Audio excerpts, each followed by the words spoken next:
dit l'argent. L'argent, qu'est-ce qu'on fait avec l'argent?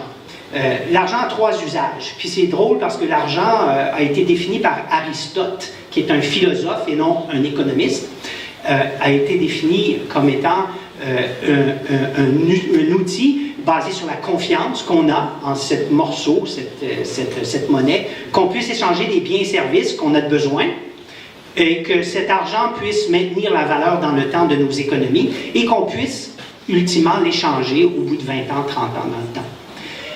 Cet argent-là a trois usages aujourd'hui, qui est encore le cas. On consomme avec l'argent. Vous avez tous consommé aujourd'hui. On fait une deuxième chose, on investit avec l'argent. Et le troisième usage, on épargne. Pourquoi je dis l'épargne? Parce que ça transite dans les banques. Puis comme vous avez vu, les banques créent de l'argent. Donc ces trois usages-là font que le système économique dans lequel on est, dont l'objectif est de faire de l'argent pour l'argent et qui est même plus dirigé vers l'économie réelle, crée ces distorsions environnementales et sociétales.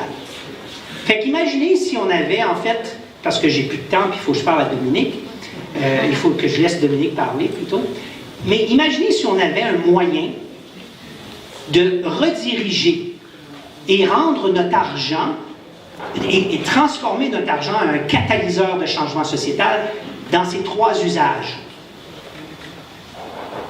Imaginez si on pouvait faire ça. Est-ce que vous seriez preneur? Est-ce que vous seriez prêt à reprendre cet impact en main? Oui. Dominique. Alors,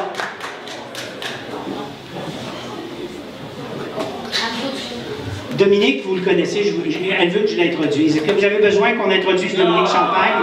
Donc, parle-nous, puis mobilise-nous un peu. Merci, bonjour. Bonjour tout le monde. Je veux savoir d'abord un petit sondage. Alors, qui a signé le pacte?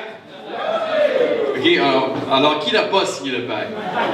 Bon, alors, le pacte.ca. On a lancé ça il y a 3 semaines. C'est vraiment un truc extrêmement spontané qui s'est passé le 15 octobre dernier. Je faisais une sorte de confession très intime dans un théâtre devant 300 personnes, mes enfants, ma femme, ma famille proche, les amis du milieu artistique, les gens du Cirque du Soleil, les militants, et l'autre moitié de la salle, c'était du vrai public qui n'était pas invité. Et je procédais à une sorte de bilan très intime après un an d'année sabbatique. Et je ne sais pas si je m'en allais... je ne savais pas trop quand j'ai commencé à faire cet exercice-là où je m'en allais avec ça. J'avais vraiment besoin de faire un exercice que je n'avais pas fait depuis l'âge de 17 ans, c'est me confesser. Je me suis prêté à une confession où j'ai vraiment posé mes interrogations d'artistes, de militants, de citoyens, de pères de famille face à la suite du monde. Et au cœur de ma réflexion, au milieu de l'été, un matin, j'écrivais 4-5 heures par jour. J'ai probablement écrit 500-600 pages de cette confession-là. Et un matin, Nicolas Hulot démissionne. Et j'ai l'impression, pendant qu'il fait sa démission, qu'il est en train de lire mon script. Que j'étais moi-même, je me rends compte que j'étais moi-même quelque part en train de démissionner et de ma vie d'artiste et de ma vie de militant pour aller... J'écrivais bellement, poétiquement, prendre les chemins pour patrie, puis m'en aller dans mon jardin, dans ma forêt, puis lâcher un peu tout ça. Très préoccupé par l'idée que, d'une part, j'ai mis 3 enfants au monde. Je disais dans ce texte-là, moi, mon grand-père est né dans un monde où on pouvait boire l'eau à même le ruisseau, et je suis très conscient aujourd'hui du fait que moi, je vais laisser en héritage à mes 3 fils un monde où c'est plus possible, et on accepte ça comme une fatalité. Et on est à la croisée des chemins où... Nicolas Hulot le nommait très bellement en pointant d'une part la civilisation marchande et d'autre part la rue, en disant où était la rue quand moi j'étais au pouvoir, autant prendre des décisions pour appuyer mes décisions. Et je crois qu'à la croisée des chemins où on se retrouve, on est devant un choix assez évident. Soit on va prendre des décisions, on va continuer d'avoir des comportements qui nous mènent vers l'effondrement, vers la dégradation, vers la catastrophe. La catastrophe, assez bellement, c'est la dernière strophe, hein, c'est la fin du poème. Donc on a le choix il y a des parasites, là, la CIA ou le KGB, anciennement KGB.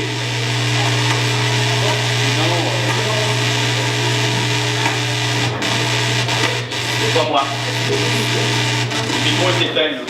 C'est québécois! C'est québécois. Sinon, je parle fort. Hein? Bon. 1, 2, 1, 2, 1, 2, 1, 2. 1, 2, 1, 2. OK, alors, soit on a le choix de continuer à raconter l'histoire qu'on se raconte depuis des siècles, qui est une histoire qui a fonctionné assez bien, somme toute, pendant plusieurs siècles, c'est-à-dire de prendre les ressources, de les transformer, de se les vendre, de les acheter, et de continuer à améliorer notre qualité de vie personnelle. Ça a bien fonctionné jusqu'à tout récemment, mais ça ne fonctionne plus, ce système-là. Alors, soit on a le choix de perdurer dans ce comportement-là, ou soit on adopte de nouveaux comportements qui vont nous permettre soit d'éviter le pire ou d'espérer de s'orienter vers une vie différente qui peut cultiver une forme de mieux-être, une forme de bonheur. L'inquiétude, on ne va pas s'en débarrasser tout de suite.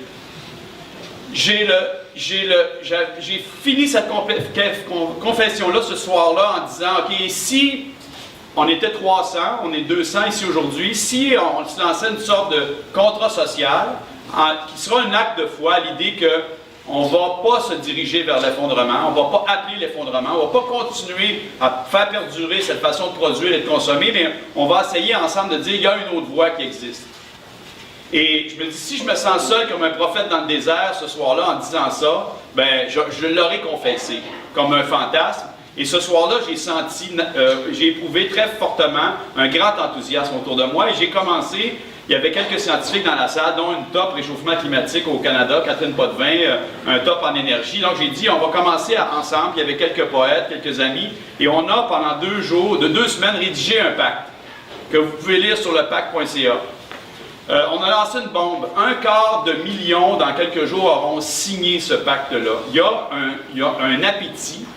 On a reçu 100 000 courriels depuis 3 semaines à lepacte.ca. Même, j'ai dit là, est-ce que le chiffre est bon? On est en train juste d'essayer de passer à travers. Là. On a l'impression d'avoir ouvert le ministère de tous les espoirs. On a senti un momentum au printemps 2012 avec d'autres enjeux. Il y a présentement quelque chose qui se passe où il y a un appétit de remplir ce vide-là, de combattre cette inquiétude-là, de poser des gestes, de faire des choses. Les citoyens ont pris l'engagement individuel de faire des choses. Mais le but fondamental, c'est de s'assurer que le système va changer, que les politiques qu'on va prendre vont changer. Et je pense qu'entre l'individu et le gouvernement ou la grande industrie ou la grande finance, il y a aussi les gens d'entreprise qui sont...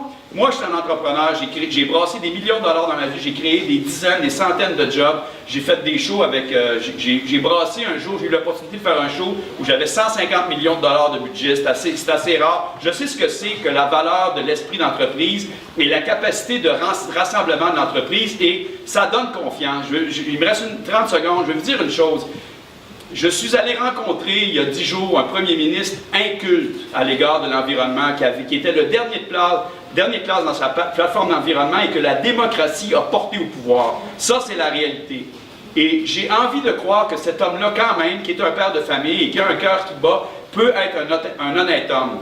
Je suis allé lui tenir un discours où on lui a fait un résumé du rapport du GIEC, on lui a dit « Monsieur Legault, vous avez fait amende honorable, vous avez dit que vous avez compris, bien là, on va être bientôt 1 million à s'assurer que vous avez bien compris et que vous allez passer de la parole aux actes. » Et hier, il a prononcé des discours, on peut lui lancer des tonnes de briques. Là, je pense qu'à l'égard de l'environnement, on ne peut pas douter de sa sincérité, mais il a eu le courage politique de prononcer les mots comme « il y a urgence d'agir ». On reconnaît le fait que la lutte au réchauffement climatique est importante. Donc, même lui, qui représente quand même une lourdeur conservatrice importante, en appelle à l'audace et a envie de bouger.